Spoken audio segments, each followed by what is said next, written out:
O caso das máscaras de chumbo. Olá, sejam bem-vindos ao meu canal, Mais Enigma TV. No nosso primeiro vídeo do canal, falaremos do misterioso, enigmático e famoso caso das máscaras de chumbo.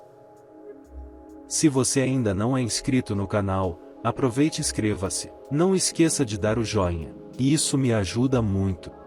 Tudo aconteceu em 1966, no estado do Rio de Janeiro. Mais precisamente no Morro do Vintém. Os personagens da nossa história são Miguel José Viana, 34 anos de idade. E Manuel Pereira da Cruz, 32 anos de idade. Ambos eram técnicos em eletrônica. A história. Em 17 de agosto de 1966, os dois técnicos em eletrônica desembarcam na rodoviária de Niterói, vindo da cidade de Campos, interior do estado do Rio. Manuel disse à sua esposa que iria viajar para São Paulo. Suas famílias acreditavam que eles iriam a São Paulo, comprar um carro e produtos eletrônicos para o seu trabalho. Manuel estava levando cerca de 2.300.000 cruzeiros, quantia que na época valia por volta de $1.000. No dia seguinte, por volta das 9 horas da manhã, a dupla de amigos chega à rodoviária de Campos, porém, com destino à cidade de Niterói. Desembarcaram às 14 horas e 30 minutos na rodoviária de Niterói. O roteiro da viagem foi: cerca de 50 minutos depois, passaram na loja de eletrônicos Flusco, no centro de Niterói, cujo proprietário era Hernani Teixeira de Carvalho Filho. Curiosamente, o proprietário da loja esteve com os dois na cidade de Campos 4 dias antes de viajarem para Niterói. Em depoimento, Hernani diz que Miguel e Manuel eram clientes que apareciam de vez em quando em sua loja, porém, no dia, acabaram não comprando nada. A caminho do Morro do Vintém, a dupla compra 2 capas de chuva na loja Casa Brasília. Outro detalhe aqui, é que no momento estava chovendo, porém, mesmo assim eles decidem levar as capas embrulhadas. A caminho do Morro do Vintém, pararam no bar e leiteria São Jorge e compraram um casco de água mineral magnesiana. Foi a última vez que foram vistos com vida. Mais um detalhe, eles pegam o bilhete do casco da água, ou seja, eles pretendiam retornar. Descoberta dos corpos. Foi um jovem chamado Jorge da Costa Alves, na época com 18 anos, foi quem achou os corpos. Algumas fontes pesquisadas dizem que ele estava caminhando ou soltando pipa perto do local quando acabou encontrando os corpos de Miguel José e Manuel Pereira. Espantado com a descoberta, ele corre em direção à casa de um policial que ele conhecia, para relatar o achado, porém, o policial não dá atenção ao garoto e o ignora. Não se sabe ao certo, se foi no mesmo dia ou não, que 3 jovens na tentativa de resgatar uma pipa, acabam também encontrando os corpos das vítimas. Depois disso, sabe-se que o caso é comunicado ao final da tarde à delegacia. Porém, devido à grande chuva que caia no dia, o comissário Oscar Nunes do 2º Distrito decide ir no dia seguinte para o local. Policiais e bombeiros levaram mais de 2 horas para chegar ao Morro do Vintém. Segundo o relato do jornalista Mário Dias, o mau cheiro estava muito forte devido ao tempo que as vítimas estavam lá, que era possivelmente de 3 dias. Algum dos bombeiros aconselha colocar formol sobre os corpos. No início, suspeitavam que se tratava de um pacto, onde 2 teriam um caso amoroso. Porém, essa hipótese foi descartada ao longo dos dias que se seguiram com a investigação. Com a repercussão do caso, o irmão de Miguel José Viana, Erval Viana, relata que pessoas de vários países, incluindo Japão, França, ficaram interessados com o caso. O que foi encontrado junto aos corpos? Uma garrafa de água mineral magnesiana. Papel laminado. Um embrulho de papel com 2 toalhas. Um par de óculos preto com uma aliança em uma das hastes. 2 máscaras de chumbo. Estavam trajando sobretudos e com as máscaras de chumbo, normalmente usadas como proteção contra a radiação. E sem nenhum ferimento aparente. Aparentemente já estavam ali por volta de alguns dias. Bilhetes. Bilhete 1. 16 horas e 30 minutos estar no local determinado. 18 horas e 30 minutos ingerir cápsula, após efeito, proteger metais e aguardar sinal máscara. Bilhete 2, comprovante de compra do casco de água mineral. Bilhete 3, com as iniciais de AMS. Bilhete 4, equação de eletrônica representando uma energia movida por uma resistência e a potência elétrica de uma resistência. Instituto Médico Legal. Os corpos de Miguel José Viana e Manuel Pereira da Cruz são levados ao Instituto Médico Legal de Niterói. Se não fosse o assassinato do detetive chamado Hilton Magalhães, que na época era chefe do Departamento de Segurança Pessoal da Delegacia de Vigilância, eles teriam passado pela necropsia, porém a pressão das forças policiais frente à morte do detetive, infelizmente os corpos das vítimas não receberam a atenção devida. E houve demora para o início do processo. Resultado da autópsia. O que foi descoberto? Mais precisamente, por incrível que pareça, nada foi descoberto nos materiais que foram examinados. Assim como nenhum traço de substância venenosa. Existiu até uma certa confusão sobre quem de fato fez o procedimento de autópsia. Pois o laudo teve o nome do profissional rasurado. O que os policiais descobriram? A fim de descobrir as últimas 24 horas de vida da dupla dos técnicos em eletrônica, a polícia vai até a cidade de Campos.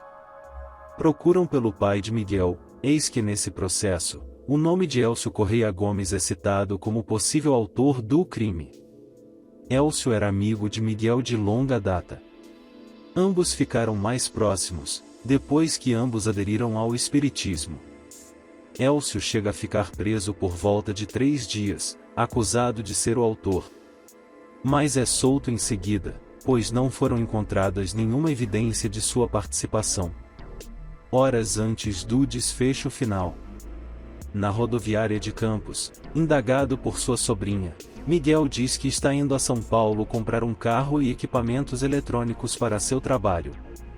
Fatos curiosos e estranhos. Um ano depois, já em 1967, mais precisamente em 25 de agosto de 1967, é feita uma exumação a fim de tentar descobrir novas informações. Um dos laudos é emitido pelo Instituto de Energia Atômica de São Paulo, que nada aponta. O caso é arquivado em maio de 1969. Sabe-se que durante décadas após o acontecimento dos fatos, muitas pessoas que estiveram investigando o caso, morreram misteriosamente ou tiveram problemas de saúde. O delegado Venâncio Bittencourt, faleceu de problemas no coração ao visitar a cidade de Campos a lazer, onde nunca havia ido antes. O comissário Oscar Nunes, teve um derrame e faleceu. 2 policiais morreram. O local onde os corpos foram encontrados, a vegetação não cresceu mais por pelo menos 14 anos. Já em 1980, Jacques Vallée, consultor da NASA, chega a subir o morro para examinar o local. E não chega a uma conclusão no caso. O nome da pessoa que fez o processo de necropsia foi rasurado. Não se sabe a causa da morte. Eles foram encontrados em 2 espécies de cama feitas de folha de pindoba, que aparentemente foram cortadas com faca. E como nenhum objeto cortante foi encontrado no local, imagina-se que possa ter tido uma terceira pessoa no local do evento e que possivelmente presenciou todo o acontecimento. A letra escrita no bilhete foi escrita por Miguel, porém, há suspeita que esse bilhete foi ditado por uma terceira pessoa. O caso foi arquivado em apenas 2 anos, normalmente o tempo seria de 20 anos. Suspeita-se da interferência de pessoas com influências no estado do Rio de Janeiro.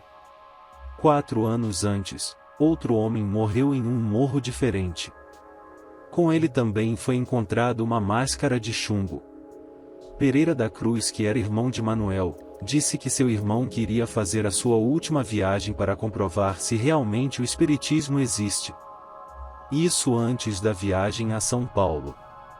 Um charlatão e presidiário chamado Hamilton Dzani disse que participou do crime e que fez os amigos ingerirem as cápsulas de veneno.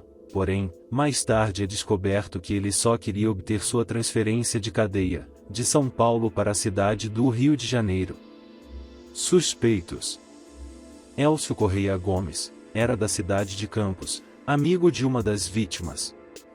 Foi ele que levou a dupla de amigos à rodoviária de Campos no dia do acontecimento. Para a polícia, possivelmente Elcio é o único a saber de toda a verdadeira história por trás disso. Elcio era da doutrina espírita e foi ele que introduziu Miguel a experiências. Sendo uma dessas, uma explosão que ocorreu na praia de Atafona, no Rio de Janeiro. Fato que a Marinha chegou a investigar o ocorrido. Elcio chega a ser detido durante 3 dias, mas logo após é solto por falta de provas ligando ele ao acontecimento. O zelador da Instituição de Estudos Paranormais. Que pouca coisa se sabe dele na história.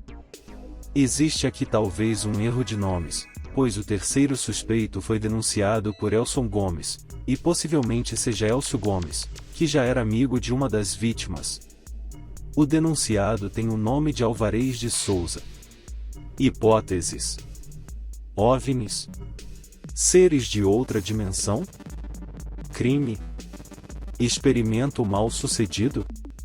Na noite em que os 2 amigos morreram, é relatado que Dona Gracinda estava com seus 3 filhos em seu carro, quando de repente, avistaram um objeto voador justamente no Morro do Vintém. O objeto tinha formas ovoide, ou seja de um ovo, com um anel de fogo de onde saiam raios azuis em várias direções. Para Laércio Pinheiro, professor de parapsicologia, eles foram vítimas de um experimento mal sucedido. Onde é possível que eles abriram um campo de energia, de forma a criar um canal de comunicação para outras dimensões com seres inteligentes. E através dessa comunicação, não foram capazes de compreender as instruções recebidas, o que ocasionou na fatalidade. Já o ufólogo Aurélio Zalmar acredita que houve o envolvimento de algo de fora do planeta Terra, pois para ele, era muito difícil a ideia de 2 homens subirem um morro deserto e longe da população, onde até mesmo os bombeiros tiverem dificuldades de acessar o local. Além disso, para ele, não fazia sentido a dupla ter comprado todo o aparato que mais tarde foram encontrados com eles. Ainda acredita na possibilidade deles terem informações de algum acontecimento que ocorreria justamente no alto do morro. Talvez um pouso ou uma passagem de uma espaçonave extraterrestre. Porém, com a tentativa de surpreender e testemunhar os fatos, aconteceu a fatalidade que vitimou a dupla de amigos naquela noite. O professor chamado Silvio Lago, que estudou parapsicologia por mais de 50 anos, acredita que foram vítimas de um latrocínio muito bem planejado. Para o jornalista Mário Dias, tudo não passou de um crime. E também é o que o detetive na época, Saulo Soares de Souza pensava. Que começou a investigar o caso em 1967, um ano depois dos acontecimentos. Para ele, havia uma lacuna de tempo entre a hora em que a dupla de amigos desembarcaram na rodoviária de Niterói até a loja Flusco. Saulo chegou a refazer o trajeto 3 vezes, utilizando 3 métodos, a pé, de ônibus e de táxi. Constatando que no meio do caminho passaram em outro lugar. No meio do trajeto, existia uma instituição ligada a estudos paranormais. Será que Miguel e Manuel, descontentes com as experiências antes realizadas em campo, não ocorreram como o esperado e foram em busca de ajuda de outras pessoas que pudessem auxiliá-los em uma nova tentativa? Sabe-se que nos autos da investigação, houve um homem loiro que possuía um sotaque estrangeiro e que dias antes do acontecimento no Morro do Vintém, perguntava onde ficava determinado local do morro. Mais tarde é descoberto que esse homem era técnico de TV. Era também cliente da loja Flusco. e zelador do Centro de Pesquisa Parapsicológica. Porém, sem provas, não há nenhum vínculo para associar essa figura e a instituição à morte da dupla dos amigos. Em um trecho do jornal Correio da Manhã, também é citado a hipótese dos técnicos estarem ligados a uma trama de espionagem e política e até mesmo fazendo experiências de comunicações com o planeta Marte, o que aumenta mais ainda todo o mistério por trás dessa enigmática história. Hoje o caso encontra-se perdido.